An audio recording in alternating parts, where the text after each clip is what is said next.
This channel does not promote any violent, harmful, or illegal activities. All content provided by this channel is meant for an educational purpose only. আচ্ছা চলুন প্রথমে ঘুরে আসা যাক চিরসখার shooting floor থেকে। স্বাধীনতা দিবস উপলক্ষে থাকছে বিশেষ অফার আদি ঢাকেশ্বরী বস্ত্রালয়, গড়িয়াহাট ট্রায়াঙ্গুলার পার্ক।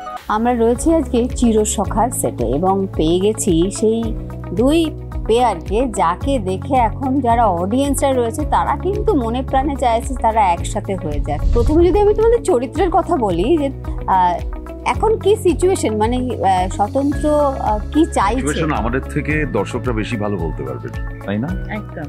স্বাধীনতা দিবস উপলক্ষে থাকছে বিশেষ অফার আদি ঢাকেশ্বরী বস্ত্রালয়, গড়িয়াহাট ট্রায়াঙ্গুলার পার্ক। আমাদের তো গল্প অনুযায়ী যেতে হয়, কিন্তু দর্শকরা নানান রকম ভাবে নিজেদের মতন স্পেকুলেট করতে থাকে। So it is better to ask them.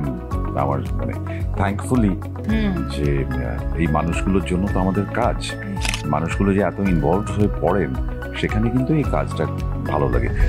এখন তো কমলিনী আইনি পথে গেছে এবং সেখানে যে আইনি লড়াইটা, এটা কি তোমার মনে হয় যে যারা দর্শকরা তাদের জীবনেও যখন এরকম বিভিন্ন রকম ওঠাপড়ার মধ্যে দিয়ে যায়, তারা কোথাও গিয়ে একটা মনে জোর পাবে? এখন চিরসখায় আমাদের সিরিয়ালে গল্পের মোড় যেই দিকে এসে দাঁড়িয়েছে, নানান সময় কিন্তু ওই চিরসখা কথাটারই বিস্তৃতি নিয়ে আসলে আলোচনা হয় বা দেখানোর চেষ্টা করা হচ্ছে, এবং প্রতিটা আসপেক্টই আমার মনে হয় খুব আধুনিক।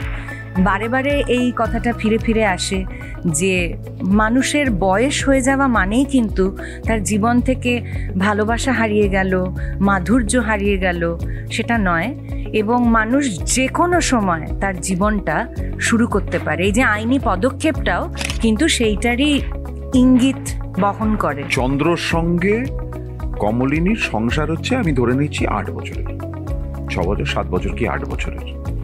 তারপরে 20 বছর কিন্তু এই মানুষটা এদের সঙ্গে ছিল পরিবারে। তো হ্যাঁ, তাহলে আত্মীয় কে বেশি?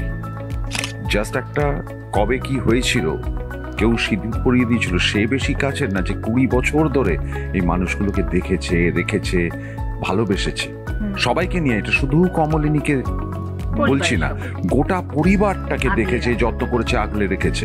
এবং শুধু সিঁদুরটাই কিন্তু পরিয়েছে, মানে এই যে মানে বলছি আমি যে বিয়ে মানে কিন্তু শুধু সিঁদুর পরিয়ে দেওয়া নয়।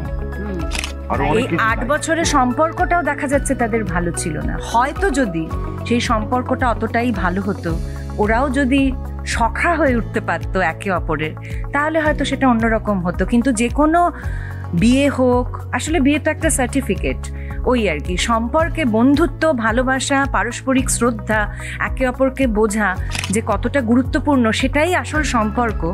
বারবার সেই কথাটাই ফিরে ফিরে আসে। তোমার কি এক্সপিরিয়েন্স, মানে অপরাজিতা অ্যাজ এ হিউম্যান বিইং, একজন অভিনেত্রী হিসেবে কতটা ইভলভ করেছে? ওর তো কাজ আমি বহু বছর ধরে দেখছি, প্রায় 20 বছর ধরে আমি দেখছি, বিভিন্ন সময় বিভিন্ন কাজ করেছে। এবং প্রথমে একটা মিষ্টি মেয়ে, ওর প্রচুর টেলিফিল্মস দেখেছি, তারপরে মিষ্টি মেয়ে থেকে ধীরে ধীরে সে মিষ্টি বউয়ের চরিত্র করেছে। She is a very spontaneous অভিনেত্রী। সো আমি প্রথম যখন বলা হলো অপরাজিতার সঙ্গে আমায় কাজ করতে হবে, আই ওয়াজ ভেরি হ্যাপি।